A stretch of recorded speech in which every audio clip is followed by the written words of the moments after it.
Christian Wood showed during his breakout season with the Detroit Pistons that he has just about all the skills a team could ask for from a player his size.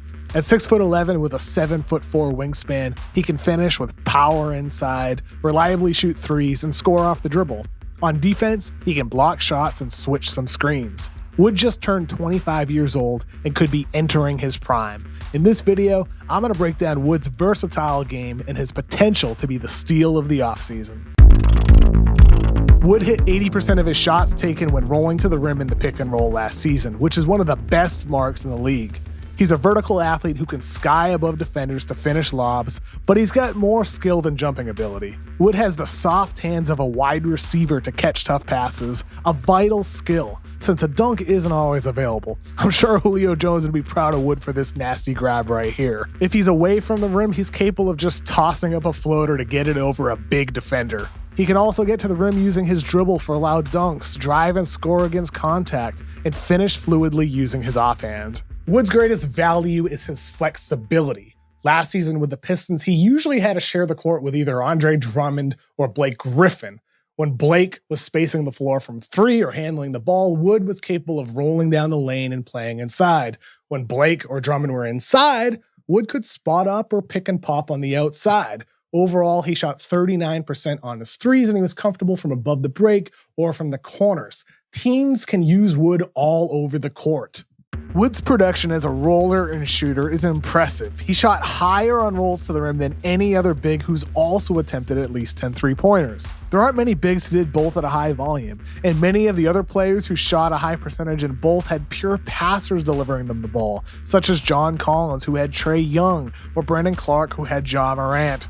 Meanwhile, Wood was assisted most often by Derrick Rose, Bruce Brown, and Langston Galloway. Just imagine if Wood could play off a star like those guys or James Harden or Devin Booker. Wood still needs to prove his shooting is for real though. Before last season in the NBA and G League, he hit only 29% of his catch and shoot threes over 300 total attempts. Wood shoots an effortless ball and his mechanics certainly seemed more consistent last season than they had in the past, but there is a chance it was an outlier season from three and his percentages fall in the future.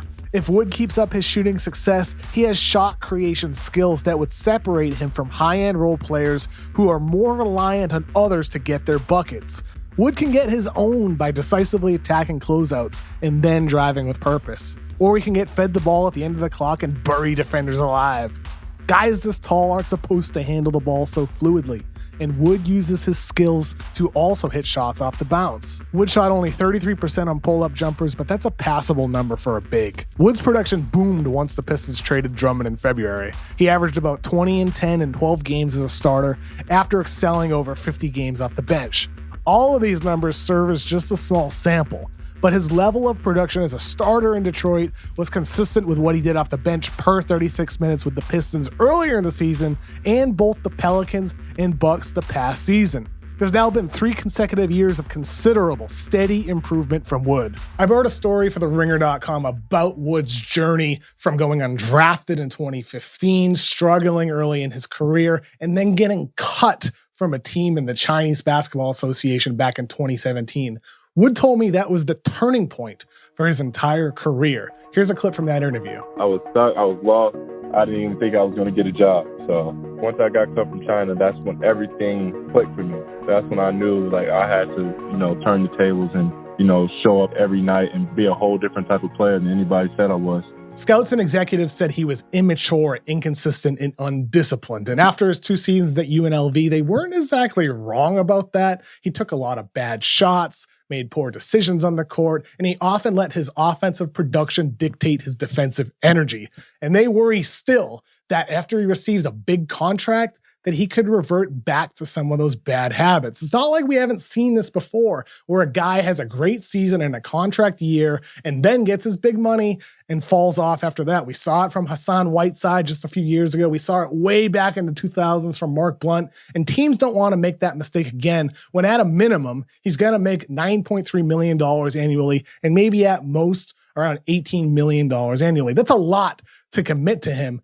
But with the progress he showed, I do think he's worth the risk. So I talked about this with Wood and mentioned the concerns that teams still have. And I asked him, with all this in mind, what do you need to continue to get better at to prove to these teams that you're for real? Here's what he had to say. I think what's next for me is just, making plays for others. I can obviously score at a high clip, but I think I just have to do a better job at making my teammates around me better. And passing out of the short roll, passing out of the post, I think I do a great job, at dribble handoffs and stuff like that, getting my assists. But, in terms of, passing out of that pocket, I think I have to do a better job at that. It's a good answer. Wood was a poor passer in college. I mean, frankly, he was selfish and he took a lot of bad shots. But he's gotten that out of his system and now plays within the flow of the offense, as he alluded to. But it would do wonders if he starts making these short roll passes with more accuracy. Notice here how the shooter needs to reach down to catch it. That needs to be more on target. Turnovers are still frequent too. He had 84 turnovers to 60 assists last season. This play is a good example why. He catches the ball on the roll and thinks he has a dump off, but he fails to see Monte Morris sprinting in to help. With more patience and vision, he kick it back out for an open three. The good outweighed the bad last season though, which is also true for his defense. He's a presence in the paint who can alter shots in the pick and roll or in help situations. He can test shots hard on the perimeter. And plus, he's comfortable moving his feet on switches against guards and wings, which could be valuable in the playoffs when teams often prefer to switch all screens. He's not a lockdown defender by any means, though. He still misses some rotations and finds himself out of position, which is why Dwayne Casey had him on such a short leash to begin the season and would pull him any single time he made a defensive mistake. But perhaps more importantly, Wood needs to get stronger. He's not a finished product yet.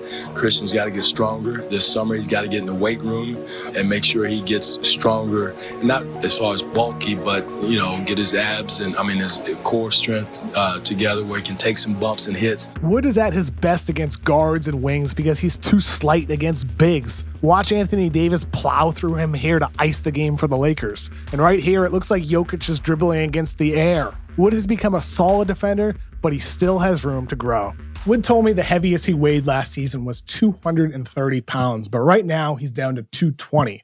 That's not great. He didn't hit the weights like Casey wanted him to, and Wood himself told me that his ideal weight is 240. He's 20 pounds away from that. And to maximize who he is as a player, especially on defense, he's got to reach that point because right now, teams might want him to be on the lighter side so he could defend, but there's no guarantee. Like the Pistons, if they get him back after trading Drummond, they got to have him defend those guys like AD and Jokic. Otherwise, he's going to continue to get pummeled. He's got to put on some amount of weight at least. And it's kind of funny. We obsess over draft prospects and what they'll be, but pro personnel scouting is just as important when it comes to building a championship contender. And with Wood, he has loads of offensive talent, that's clear, and he plays solid defense too. And at just 25 years old, doesn't he look like the type of guy that can get even better? Thank you so much for watching today's video, and thank you to Dylan Berkey and Sean Yu for producing. I want to know what you think about Christian Wood. How much would you be willing to pay him if you're an NBA team? And also, what team do you root for? Would you want to sign Christian Wood to your team? With NBA free agency right around the corner starting next week, we're going to have a lot of trade and signing rumors, and I am pumped and jacked for what this next week is going to bring. So stay tuned to The Ringer's YouTube page for all the videos we get coming up. Thanks again. Peace out.